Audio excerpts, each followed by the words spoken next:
I'm going to continue today after some delay with Franz Kafka's The Castle, and hopefully we'll conclude that, and I'll actually give something of my interpretation of what that means for what that's worth.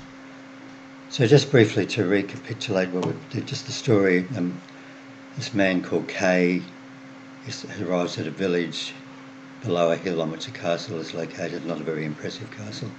He's been summoned there by a letter offering him a position as a land surveyor. When he arrives, no one seems to be expecting him or know anything about his presence or what he's to do. He makes himself rather unpopular with some of the local people in the village, particularly at the hotel where he's staying, by almost forcing them to try and make contact with the occupants of the castle to sort out what the situation is, to make sure that they know he's here and that they clarify what his employment is to involve and what are the conditions and so on. And it's not really successful with that, but just generally the people in the village don't appreciate his attitude. So not satisfied with that, he explores the village, meets lots of other people, actually goes into almost invades people's houses to try and find out from them what he can. Some of them are kind of interested and almost intrigued by him, some are quite disapproving of his approach. He doesn't get very far with making contact with the castle and the authorities there and clarifying where he stands with them. As we mentioned last time, in the hotel he meets and almost immediately falls into an intimate relationship with this girl Frida who works in the bar. They decide to form an ongoing relationship. Eventually he receives some information from the authorities in the castle explaining that there's no proper arrangement yet made for him to take up his land surveyor position, or even if there's a need for such a thing, but in the meantime they provide him with a few assistants, and they provided him with temporary employment as a janitor at the local school. So the assistants are not really helpful to him. In fact, he dislikes them intensely. They're very energetic and bothering him for attention all the time and getting in his way, and he finds them quite disconcerting. And the position at the school doesn't work out very well because both he and Frida's and the assistants attempts to make themselves comfortable in the building at the school seriously annoy the teachers at the school because they've broken into a woodshed and stolen wood and made themselves at home in the classroom and have to be vacated from that when the teacher and the pupils arrive the next day. So that's kind of basically where we're at. So in the meantime, as we said, Kay has made contact with some of the people in the village, all of whom to some extent are connected with these mysterious people who live in the castle, and they are their employees or their servants in some way, although often they have no contact with, no information from them. Sometimes they're given jobs to carry out, but often nothing happens for a long time. Clam, who's one of the apparently important people at the castle, who often stays in the hotel that Kay visited when he first arrived, is actually had taken Frida as his mistress. So Kay's relationship with Frida has broken up that relationship. And to continue the story on from there to the end, and as we mentioned before, the castle, like the trial and some other of Kafka's works, wasn't really finished, so there is no end, and as we mentioned before, maybe that's deliberate. But anyway, so Kay sees Clam as an important person that he needs to make contact with and perhaps cultivate. He sees him as the answer to his rather uncertain position at the moment. He's an influential person in the castle. He should be, if he can make contact with him, he should be able to.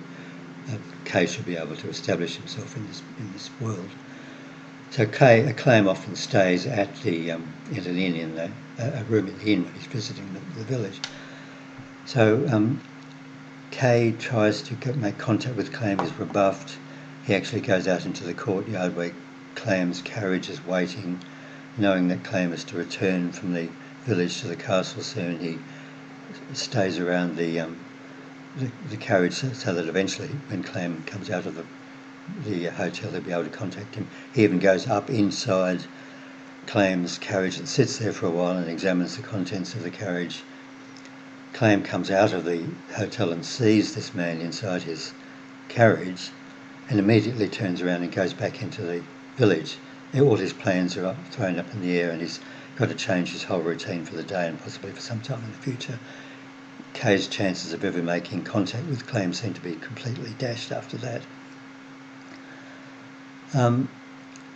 Eventually, Kay does receive a word that he's going to get an audience from either Clem or one of the important officials, and he just needs to make himself available in these corridors in the inn where the various officials of the castle stay when they're visiting the village.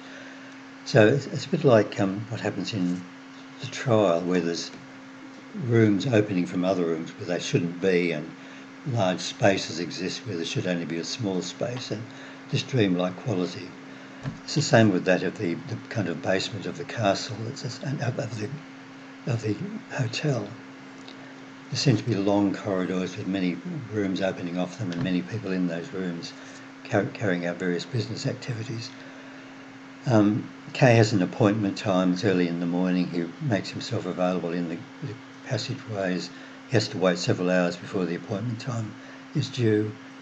So strolling up and down the corridors, he actually opens a door by chance and finds inside one of these other functionaries who's in bed, asleep.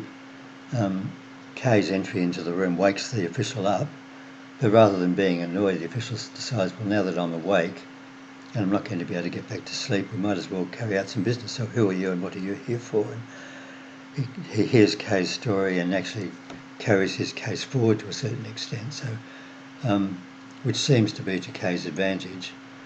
But anyway, so that's really all there is to to the story in a way. So what does this mean in inverted commas? Does it have to mean anything really? And is my opinion any different from anybody else's? I mean, my understanding or my interpretation of it, I suppose, is coloured by my concerns and my preoccupations and so on. But as I guess anyone's is, I see it as with other of Kafka's books, I see it as basically having a religious meaning, or more properly a kind of a spiritual meaning. So anyway, this is how I see it. So the castle represents this realm which is slightly above and different from the village and the earth. So the castle is kind of the heavenly realm. The village is the world and the world of human beings. They're not far apart, in fact they're very close. But communication between them somehow seems very difficult and is not encouraged. So the people in the castle are unapproachable. They seem to have a tremendous influence and power over the people down below. And if we could only make contact with them and communicate with them, it might be to our advantage.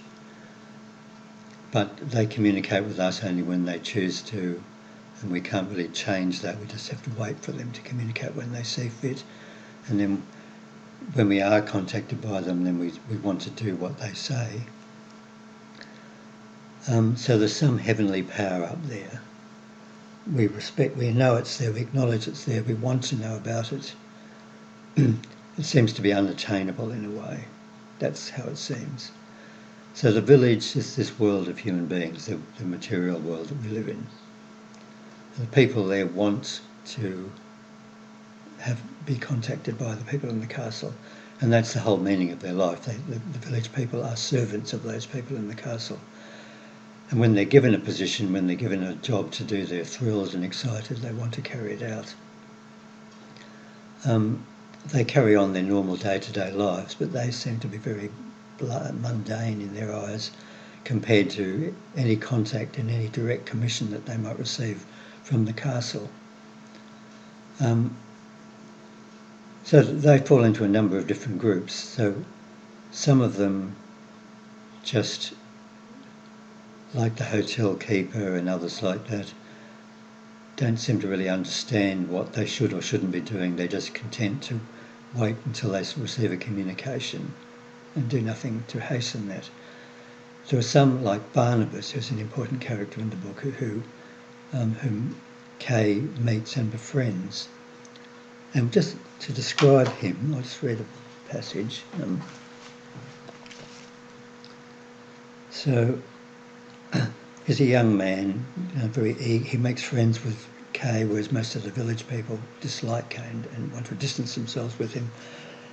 Barnabas befriends Kay. Now, he says he was clothed nearly all in white, not in silk, of course. He was in winter clothes like all the others, but the material he was wearing had the softness and dignity of silk. His face was clear and frank, his eyes larger than ordinary. His smile was unusually joyous. So, to my mind, he almost seems to be like an angel in a way. So he's one of the he lives in the world of men. He really wants to carry out his commissions from the castle, and as we mentioned last week, he receives one, and he's excited and full of purpose. But then he actually doesn't fulfil the mission anyway, doesn't deliver the letter he's been given to fill. But he's described as having an unusually joyous face. On the other hand, there's the assistants that Kay's been given, who are far from helping him and in fact hindering him and annoying him. So it's almost as though they're kind of angelic beings coming from the heavenly realm up above and not quite being like the human beings in the world below. And this is my interpretation of it. There was a film made, a German film some years ago called Far Away, So Close, which described the adventures of an angel who'd fallen from heaven. And there was a book written by William Golding, who also wrote a famous book, The Lord of the Flies. He wrote quite a lot of other books apart from that, and one of them is called Darkness Visible, but it describes a being, presumably an angel of some sort, who, in the huge fires that were raging during the bombing of London during the Second World War, he sort of emerges from that burnt and gets scarred from the burning, and then he tries to function in the world of men, but he's very simple, very direct in his relationships and the way he speaks, very pure in a way and uncorrupted, but kind of seeming to lack some of the fullness that human beings have of being able to comprehend the difference between good and bad and their own relationships with good and bad and which one they choose to be. He can only follow one path, whether it's good or bad. He can only follow that path and doesn't understand anything different from that.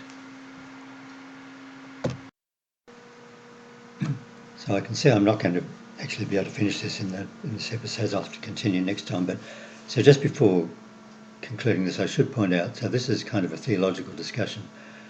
I'm not saying that this is the reality of the spiritual world. I'm just saying that this is how I see Kafka seeing it, possibly. And in that respect, we mentioned in earlier episodes that some people regard Kafka as belonging to this, what's called the existentialist tradition, whatever that means. And we talked a fair bit about that in quite a few of these episodes and some of these videos, particularly looking at Sartre and Camus. Kafka's very different from them. I mean, Kafka doesn't enter into kind of philosophical diatribes, which Camus and particularly Sartre do in their books. Kafka doesn't do that at all. Why would he be considered existentialist? I think that's something that other people have placed on him rather than he did himself. And what does that word even mean? And I think we mentioned before, ultimately I think, to my mind, the word existentialism really just means atheism by another name. So the idea that there is no God, human beings have no eternal soul or spirit. Basically, I think that's what existentialism means. Anyway, so to conclude this, what I'm trying to do is look at what I think Kafka's view was. So understanding that Kafka was a Jewish person, ethnically a Jew. He was, I suppose you would cast him as one of the intelligentsia of the early part of the 20th century. So probably an atheist. I mean, I don't really know that, but if we assume that he was, I mean, either way, and we'll come to this in more detail next week, but a religious Jew, like an atheist, doesn't have access to Christ and the understanding of the spiritual and the physical and the ultimate nature of man that comes from knowing who Christ is something that an atheist doesn't have, and even a religious, devout Jew wouldn't have either because of the nature of their belief.